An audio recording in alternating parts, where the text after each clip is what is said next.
Hi everyone, मैं हूँ Eli, आपकी आज की ट्रेनर एक बहुत इंटरेस्टिंग लेसन के साथ। दोस्तों, इंग्लिश में हम जब भी बात करते हैं तो कभी कभी अनजाने में कुछ ऐसे शब्द जोड़ देते हैं क्योंकि हमने जनरली वैसे ही सुना है तो हम भी वैसे ही बात करते हैं, पर वो एक्स्ट्रा वर्ड्स की जरूरत बिल्कुल नहीं होती। ऐसे शब्दों को हम कहते हैं रिडंडेंट, यानी कि अननेसेसरी। इनकी बिल्कुल जरूरत नहीं होती सेंटेंसेस में, पर क्योंकि हमारी आदत है तो हम यूज करते हैं। तो आज मैं आपके पास ले आई हूँ ऐसे 20 सेंटेंसेस जिसमें से हम कुछ ऐसे ही रिडंडेंट वर्ड्स खोजेंगे और इन्हें निकालेंगे। क्या ये इंटरेस्टिंग साउंड कर रहा है? तो इस वीडियो को अंत तक देखिएगा। चलिए बढ़ते हैं पहले रिडंडेंसी की तरफ। पहला है, we need to do some advance planning on how to prepare for exams. होता है ना दोस्तों, एग्जाम्स की तैयारी करने के लिए कैसे तैयारी करेंगे, क्या क्या करेंगे, इन चीजों की प्लानिंग करते हैं हम। प्लानिंग कब होती है? एग्जाम्स के पहले ही होती है। तो ये एडवांस की तो जरूरत ही नहीं है। ये एडवांस को आप निकाल बार फेंकिए। एडवांस हम जनरली तभी यूज करते हैं क्योंकि हमें कहना है कुछ चीज जब एडवांस में करनी हो, पर एडवांस के साथ अगर ये यूज हो रहा है तो आपको इसकी जरूरत नहीं है। We need to do some planning on how to prepare for exams. Easy? चलिए देखें second sentence. Can you make an advance reservation for our dinner? Reservation का मतलब क्या होता है? जब आप बुक करते हो, सीट बुक करते हो, टेबल बुक करते हो। जैसे कुछ रेस्टोरेंट्स में टेबल आसानी से नहीं मिलता, इंतजार करना पड़ता है, तो आप पहले से ही रेजर्वेशन कराते हो।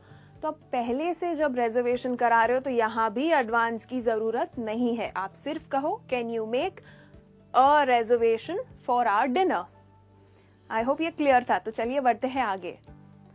Let's warn her in advance about the boss.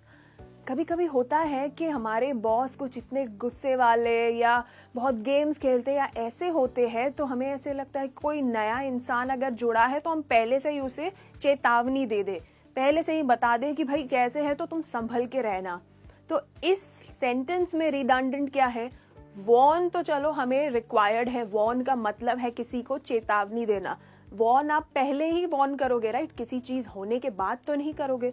तो यहाँ भी एडवांस की जरूरत नहीं है। आप कहो let's warn her about the boss. तो आप इन और एडवांस निकाल देंगे। The fire completely destroyed their house. आग लगने के वजह से घर पूरा बर्बाद हो गया, तहस नहस हो गया। तो इसमें रिडंडेंसी कौन सी हुई? Completely destroyed. Destroyed का मतलब ही है तहस नहस हो जाना। तो यहाँ पे completely की जरूरत नहीं है। मुझे पता है हम जनरली completely इसीलिए कहना चाहते हैं कि भाई पूरा घर बर्बाद हो गया, थोड़ा बर्बाद नहीं हुआ। पर यहाँ पे आप कंप्लीटली निकाल कर कहेंगे the fire destroyed their house. अगर आपको कहना है थोड़ा खराब हुआ है, थोड़ा बर्बाद पूरा नहीं, थोड़ा डैमेज हुआ है, तो आप कह सकते हो the fire damaged their house a little bit. मतलब थोड़ा बहुत नुकसान हुआ है, ज्यादा नहीं। तो आई होप ये क्लियर था। चलिए बढ़ते हैं आगे। The cops had completely surrounded the robbers. Surrounded का मतलब क्या होता है दोस्तों? क्या होता है? चारों तरफ से घेर लेना, राइट? पुलिस ने चोर को चारों तरफ से घेर लिया है। अब जब सराउंडेड का मतलब ही वो है तो यहाँ भी कंप्लीटली की जरूरत नहीं है। आप कहो the cops had surrounded the robbers.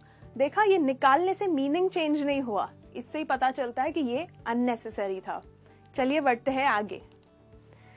He won't stop until he completely eliminates all the corrupt officials from the country. यानी कि वो नहीं रुकेगा जब तक वो सारे करप्ट ऑफिशियल्स, यानी कि जो करप्ट इंसान है, उनको देश से नहीं निकाल देता। इसमें क्या गलत है? एलिमिनेट्स का मतलब है निकाल देना।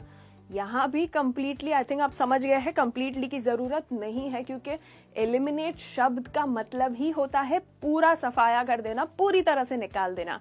तो ये कंप्लीटली भी रिडंडेंट है। आप सिर्फ कहो he won't stop until he eliminates all the corrupt officials from the country. चलिए दोस्तों, चलो देखते हैं नेक्स्ट सेंटेंस कौन सा है।